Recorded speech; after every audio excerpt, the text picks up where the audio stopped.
O trabalho decente não deveria ser nenhum objetivo da sociedade, porque se pressupõe decência na realização de qualquer trabalho no universo capitalista em que o trabalho tem grande centralidade.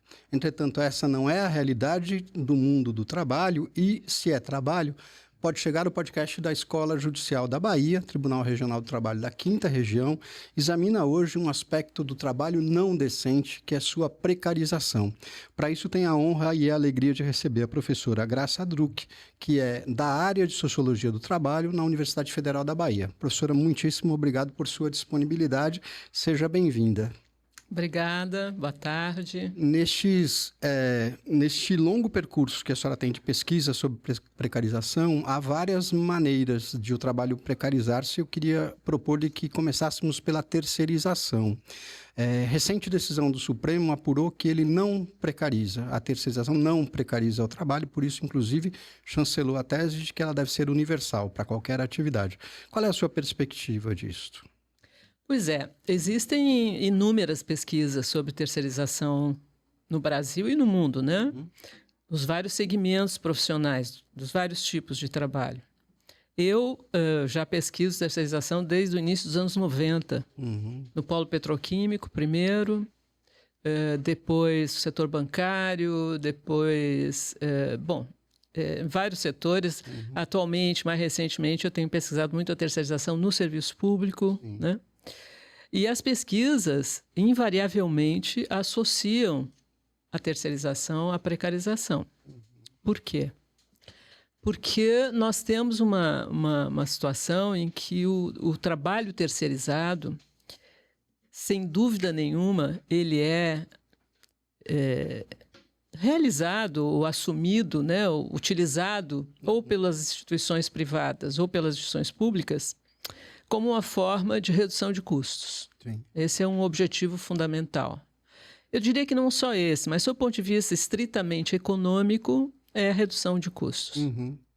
E, ao fazer isso, existe uma tendência forte em todos os setores das atividades das empresas que são terceirizadas, né, e que oferecem esse tipo de serviço. Eu costumo, na realidade, falar que as empresas terceiras, elas vendem gente, na realidade.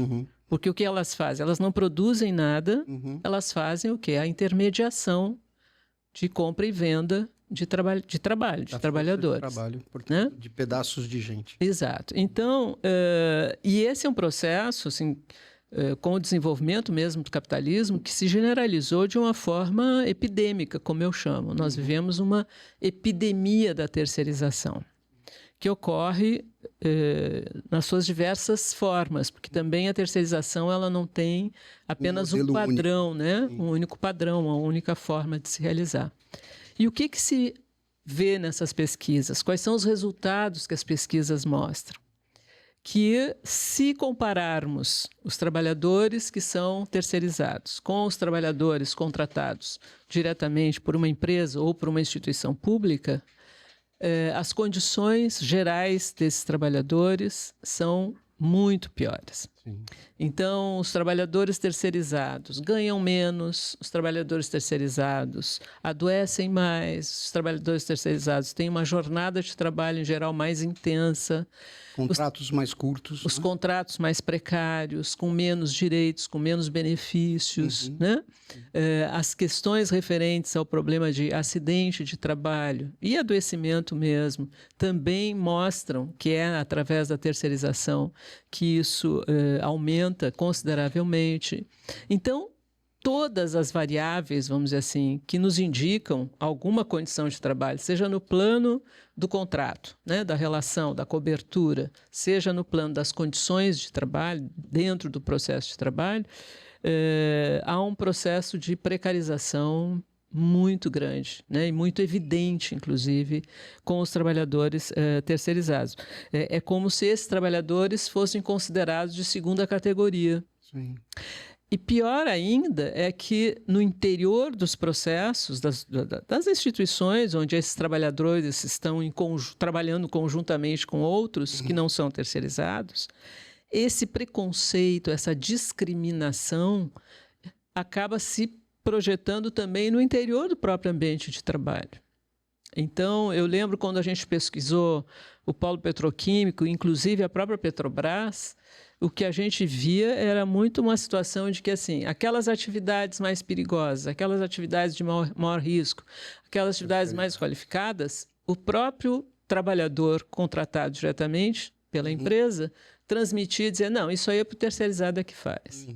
Então, esse é um processo que vem, né, de longa data. E é uma situação, por exemplo, no serviço público, eu estudei mais particularmente a universidade. Né? A universidade, o caso da Universidade Federal da Bahia. O trabalho terceirizado dentro da universidade. E é uma loucura, porque nós fizemos entrevistas, né, com as trabalhadoras e trabalhadores terceirizados. Era uma situação assim, tinha trabalhador que estava há 10 anos na UFBA, nunca tirou férias. Sim. Sabe por quê? Porque os contratos, tu tem uma rotatividade das os empresas. Os contratos trocam e o trabalhador continua. Exatamente. Os contratos terminam, a empresa sai, ou sai, inclusive, muitas vezes porque não estava pagando os direitos, isso é recorrente, não pagamento de direitos, não pagamento de fundo de garantia, não pagamento de férias, atraso de salário. Isso é sistemático dentro do serviço público, não só nas universidades. Né? Então, a gente verificou esse tipo de situação de trabalhadores terceirizados. Então, sem dúvida nenhuma, eu diria que não é a única, né? Mas já há muito tempo que eu venho dizendo que a terceirização é uma das principais formas de precarização do trabalho que a gente vive hoje nessa sociedade que a gente está vivendo. Há uma metafórica, há uma simbólica figura no Tribunal Regional do Trabalho de São Paulo de trabalho terceirizado, que é uma sensorista, portanto terceirizado desde sempre, que está há tantos anos ali naquela posição que ganhou uma comenda do tribunal. O tribunal tem uma comenda que anualmente dá às pessoas importantes da Justiça do Trabalho. Ela ganhou uma comenda porque está há 22 anos como ascensorista terceirizada. Muito provavelmente nesse quadro que a senhora conta. Não há férias, emenda um contrato no outro, zeram os direitos e continua ali uma vida, né? Como e tem agora uma agravante, né, que é bem recente aí, que tem a ver, no caso do serviço público, a terceirização do serviço público, que é a situação que agora, 13 de fevereiro, eu acho, foi 13 de fevereiro, que foi a votação do Supremo Tribunal Federal em relação à questão de que se as instituições públicas que fazem a contratação do trabalho terceirizado teriam responsabilidade subsidiária ou não. E respondeu que não. E o tribunal diz que não. Né? Então, isso aí é uma derrota, vamos dizer assim, importante na luta de todos os segmentos que há muitos anos estão muito juntos, inclusive, não só os sindicatos, né, as representações de trabalhadores, mas também do campo jurídico, né, de advogados, de juízes, de procuradores, enfim, da gente que trabalha com pesquisa. Quer dizer, há muito tempo que a gente vem discutindo e fazendo um intercâmbio, um movimento, inclusive. Né? O primeiro passo foi o tribunal liberar a terceirização para qualquer atividade, que havia uma restrição antes, pelo menos distinguia-se a atividade meio da atividade fim, e agora, recentemente, isso de isentar de responsabilidade o ente público. Tu tem a própria lei, né, de 17, né, não só a lei da reforma trabalhista, mas a lei da terceirização específica, que retirou qualquer limite, né? Isso tinha um enunciado 331, que dava o limite entre a atividade meio e fim. Né? E agora não tem mais absolutamente nenhum limite. O que derruba por terra, inclusive, o argumento do empresariado que defendia, ou defende, nem mais, agora não mais, né, mas defendia à época a terceirização como especialização, como focalização. Né? Então, tu foca na tua atividade principal, mas as atividades meio tu pega especialistas. Esse argumento caiu por terra. A terceirização da atividade fim exige foco na atividade fim. Né? Pois é. Ele deixa de fabricar tênis e passa apenas a gerir a marca, porque quem fabrica tênis é o terceirizado. Exato. Interessantíssimo. Passamos para uma outra forma, professora, se me permite, de precarização, que diz respeito à era da inteligência artificial e da inteligência generativa, que é o trabalho por meio de plataformas. Ainda não houve a decisão do Supremo Tribunal Federal sobre isso, eles estão também metidos com esse assunto, não é? A meu juízo, respeitoso, sem poder, porque não é matéria constitucional, é matéria infraconstitucional e não diria respeito ao Supremo, mas ele vai se pronunciar sobre isso. O que é que, neste tipo de organização do trabalho, traz precarização? Pois é. essa é uma das grandes novidades, né, vamos dizer assim, no campo da organização do trabalho, das transformações que vêm ocorrendo no mundo do trabalho, que são o uso das novas tecnologias de comunicação e informação, né? Especialmente eu chamaria atenção aí para a organização do trabalho através das plataformas, né, ou dos aplicativos. Que alguns autores chamam de uberização, né? Ou trabalhadores, ou platamorfização, ou seja, os trabalhadores que trabalham por plataforma, que os mais evidentes são os entregadores, sejam os motoristas de Uber ou os entregadores de moto, de bicicleta, né? Porque é uma das ocupações que mais cresce no Brasil. Uma das ocupações. Eu falei ocupações, não é emprego formalmente reconhecido, né? E qual é a situação desses trabalhadores e trabalhadoras? É uma situação de uma completa solidão no mercado, eu diria, né? Por quê? Porque esses trabalhadores, embora estejam sob controle da empresa, porque a empresa se esconde atrás da tecnologia, né? Então, se tu olhar um contrato do trabalhador com a plataforma, a empresa, a Uber, por exemplo, está dizendo que aquilo ali, o aplicativo é apenas um meio de fazer o encontro entre o consumidor e o prestador de serviço. E que, portanto, não há nenhum vínculo, né, nenhuma responsabilidade, nenhuma subordinação ao trabalho. E o que a gente vê de fato acontecer? De fato, o que acontece é que esses trabalhadores são trabalhadores, mas são negados enquanto tal, estão sob o total controle da empresa, né? Porque eles têm, e a tecnologia permite isso, um grau de controle inédito, minuto a minuto, enquanto eles estão lá, né, vinculados ao aplicativo. Todo mundo sabe ali pelo sistema onde eles estão, o que eles fizeram, o tempo que fizeram. Quer dizer, nós temos um processo de tailorização que estava lá no início do século XX e que se reproduz agora via as tecnologias de uma forma radical. Então, o controle é da empresa, não é do trabalhador. É um controle total da empresa, que o deixa subordinado àquela condição. E se ele, inclusive, não respeitar, né, uma série de critérios, de limites, ele pode ser penalizado, ele pode ser desvinculado. Né? Então, quem controla o trabalho dele não é ele. O Pode Chegar de hoje examina com a professora da Universidade Federal da Bahia, Graça Druck, aspectos da precarização do trabalho, e volta já.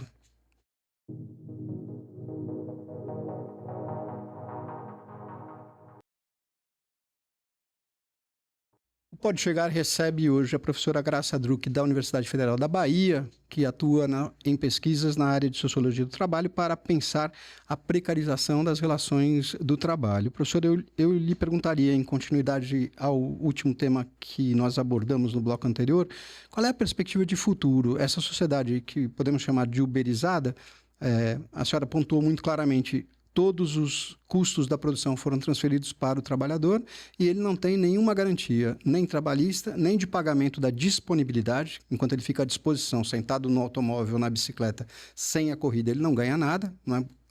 No modelo antigo, o empregado recebe para esperar as ordens, né?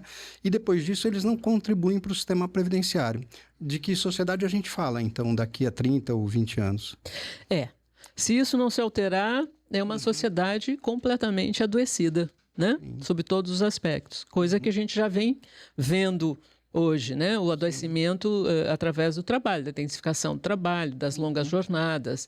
Não só adoecimento físico, mas adoecimento mental, né? O Brasil está em segundo lugar no índice de burnout a nível mundial. Primeiro é o Japão, o segundo é o Brasil. Né? Então, nós temos uma situação já extremamente grave no que diz respeito a essa situação do trabalho.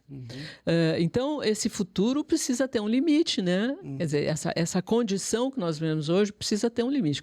Como que se dá esse limite?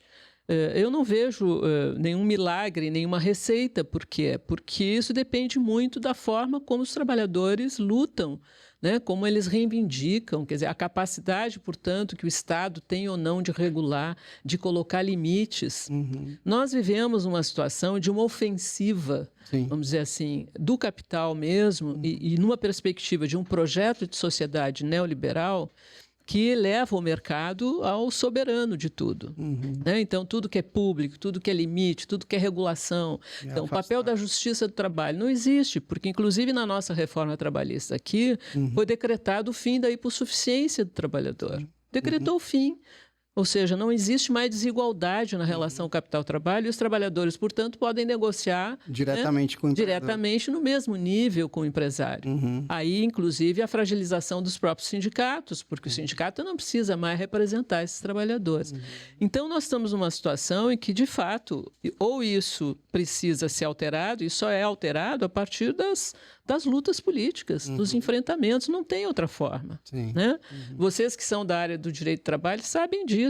O direito do trabalho, sua própria existência, sua constituição e toda a evolução do direito do trabalho na sua história, ela é fruto de um embate, né? De uma luta política dentro mesmo da sociedade capitalista. Perfeito. Então, me parece que essa é uma questão fundamental. Por exemplo, no caso brasileiro, uma discussão que eu lembro que antes, no período já das eleições, né, em 2022, já se discutiu, tinham várias iniciativas no sentido de um movimento pela revogação da reforma trabalhista. Né? Isso sumiu do cenário. E o governo, na época, ainda Lula candidato, por exemplo, ele foi com cartas e tal, né, desse movimento, no sentido de propor que a sua plataforma fizesse a revogação. Ele não se comprometeu pela revogação, mas sim de retirar alguns elementos, né, dessa quebra dos direitos. Nenhuma coisa, nem outra. Mas isso não aconteceu até o momento. Né? Então, e esse movimento, ele se dissipou. Né? Ele se dissipou. Ao mesmo tempo, é uma coisa interessante, porque, veja, os trabalhadores por aplicativo, quer dizer, o governo também tentou fazer uma legislação, né? Uma regulação específica para esses trabalhadores. Não deu muito certo, porque acho que a proposta não conseguiu ouvir os segmentos ou que mais entendiam do assunto e os próprios trabalhadores. Tanto é que gerou uma insatisfação generalizada. O projeto está em suspenso até hoje, não foi mais à votação. Né? Então, eu acho que... e tem muitos trabalhadores desse segmento que, embora não estejam no sindicato, se organizam. Se organizam de várias formas, inclusive se utilizando das redes sociais, a gente sabe disso. Né? E é uma coisa interessante, porque... Eu tenho ouvido e lido que se generalizou essa ideia de que eles não querem CLT. Mas é muito interessante porque quando tu pergunta se querem CLT, muitos dizem não. Mas aí pergunta, e quais são os direitos que você gostaria de ter? Aí ele lista os da CLT. Então há um problema de desinformação, de desconhecimento. E também isso tem a ver com o padrão salarial. Por exemplo, aqueles trabalhadores que têm uma faixa salarial menor, chega de 1,5 a 2 salários mínimos que eles retiram de renda por mês, esses querem CLT. Os que têm uma renda maior, a partir de R$3.000, por aí, esses ainda colocam em dúvida se é melhor CLT do ponto de vista do rendimento. Mas essa apreensão fática é muito parecida com a posição do capital, se eu não estou enganado, professora, de dizer que os direitos são muitos e muito minuciosos. A acusação da legislação brasileira trabalhista sempre é essa. É muitos direitos muito minuciosos, antigos e tal. Quando a gente olha no fórum o que acontece, os direitos básicos que estão violados. Não são os direitos que seriam dispensáveis, as perfumarias, o que nos paga é salário, fundo de garantia, férias, horas extras, verbas rescisórias. Quer dizer, a gente não está falando da complexidade, que de fato há algum elemento de complexidade na legislação, mas não é isso que chega no litígio. O que chega no litígio é, fui dispensado e não recebi o salário do mês passado, né? E aí o discurso passa para os empregados. Nós olhamos, professora, 2 aspectos pontuais de precarização, mas me parece que a ciência pode dar conta de um critério mais amplo do que seja a precarização. Como é que é isso? O que é que configura? Eu tenho discutido muito a partir das pesquisas empíricas, tanto as que eu desenvolvi, eu coordenei, eu orientei, né, de dissertações e teses, como no plano mais geral do Brasil. E, na realidade, o processo de precarização, primeiro é preciso entender como um processo mesmo, como um movimento. Porque precariedade existe desde os primórdios dessa sociedade que a gente vive. Mas a precariedade ela vai se transformando, né? Ela vai se reconfigurando de formas diferentes, né? Na história do próprio trabalho no capitalismo. Então, nós vivemos um processo de precarização social hoje que tem características, na nossa modernidade, vamos dizer assim, muito específicas em relação lá ao início do capitalismo lá no século XVIII, né? Então, é importante a gente entender essas metamorfoses que a precariedade sofre para poder entender esse processo que a gente vem vivendo, que é um processo que indica o quê? Retrocesso. Sim. Perda de direitos. E que ele tem várias dimensões. Ele tem a dimensão no plano do mercado de trabalho, que, através dos contratos, da ruptura com qualquer tipo de vínculo, de trabalho de mais longo prazo, né? Então, essa fragmentação e contratos precários. Ele tem uma expressão no âmbito da organização do trabalho, propriamente dito, das formas de organização, por exemplo, a uberização é uma forma de organização do trabalho, a terceirização é outra forma, né? Tu tem hoje uma situação de um violento assédio moral, por exemplo, que existe, né, dentro dos ambientes de trabalho, uma intensificação muito grande das jornadas, de metas, etc., né? Tem um processo, um terceiro elemento aí de saúde e adoecimento, que é a expressão dessa condição mais geral, cada vez maior, dos mais variados tipos de adoecimento, especialmente, mais recentemente, de saúde mental. Né? Nós temos uma situação que aí responde um pouco também essa tua preocupação em relação aos trabalhadores por aplicativo, que é aquela ideologia que se constituiu nesse momento que nós estamos vivendo da sociedade capitalista, que agora tu não tem mais trabalhador, mas tu tem o empreendedor. Né? Então, todos nós somos empreendedores e temos que raciocinar, portanto, como empresários. Somos empresários de si mesmos. E como diz Michel Foucault, um grande estudioso francês, ele diz que, na realidade, o trabalhador acaba se transformando em inimigo de si mesmo, ao assumir essa ideia de que ele é um empreendedor e que está fazendo autonomamente o seu trabalho, né? Sem controle nenhum, etc. Então, essa é uma condição. Tu tem o processo de enfraquecimento sindical por conta dessa dispersão, individualização do trabalho, né? Perde o coletivo. Quebra da solidariedade. Quebra da solidariedade de classe, de ações coletivas. E tu tem um elemento que é chave aí, que no caso da justiça do trabalho isso é mais evidente, que é uma certa crise do direito do trabalho, no sentido de que a tentativa do capital é que não existe mais necessidade de direito do trabalho. Né? O mercado, as relações livres entre negociações livres, livre negociação, a reforma trabalhista do negociado sobre legislado é central isso. Né? É o mercado se impondo, a negociação livre se impondo e, portanto, nenhuma proteção trabalhista, porque a hipossuficiência do trabalhador ele não é mais... Desapareceu. Ele agora pode negociar, né, no mesmo patamar, no mesmo nível, porque ele é um empreendedor, um empresário de si mesmo e assim por diante.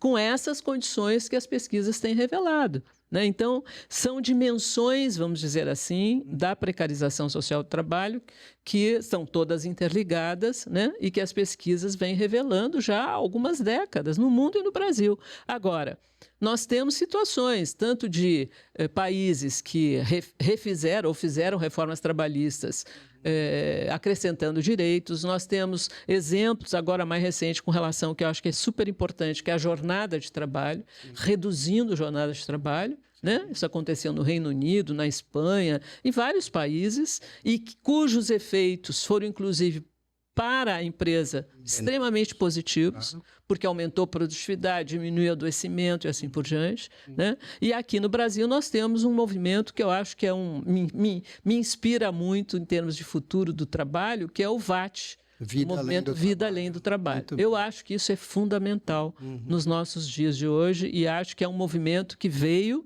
e que pode ser uma alternativa, vamos dizer assim, né, para ter essa luta no sentido de responder, né, e dar um limite a esse processo de precarização do trabalho. E o combate central do VAT é a eliminação da jornada de 6x1. Exatamente. É interessante porque é um combate central na jornada 6x1, mas veja, e que tem que ser assim, né, mas a grande maioria dos brasileiros hoje está numa jornada 7x0. Sim. São 7 dias de trabalho. Os empresários de si mesmo. Porque não, 24 exatamente. horas, 7x0. Exatamente, né? Mas o fato do VAT colocar essa questão da redução da jornada de trabalho, isso é uma questão que está posta para todos nós. Sim. Os informais, os assalariados, os próprios servidores, professor. Professor, por exemplo, não tem fim de semana. Entendeu? Professor, tanto de escola como de universidade, não consegue se desligar, porque tem trabalho, tem pesquisa, tem. Enfim, é uma situação em que essa questão da redução da jornada, de pensar, né? Eu li um artigo dizendo que a maior riqueza hoje é ter tempo livre. Sim. Ou seja, tempo de não trabalho. Eu acho que essa é a questão fundamental para a gente que está colocada hoje, né? E aí voltamos alguma luz sobre esse assunto, né? Alguma esperança de reforma e de alteração. Eu por aí, acho. por essa luta. Professora, muitíssimo obrigado por sua disponibilidade. Foi muito rico e muito honroso ouvi-la. Eu que agradeço a oportunidade, né? Acho ótima essa iniciativa de vocês e parabenizo, né, essa iniciativa e esse programa. Muito obrigado. Esse foi Pode Chegar, o podcast da Escola Judicial do Tribunal Regional do Trabalho da Bahia. Até o próximo episódio.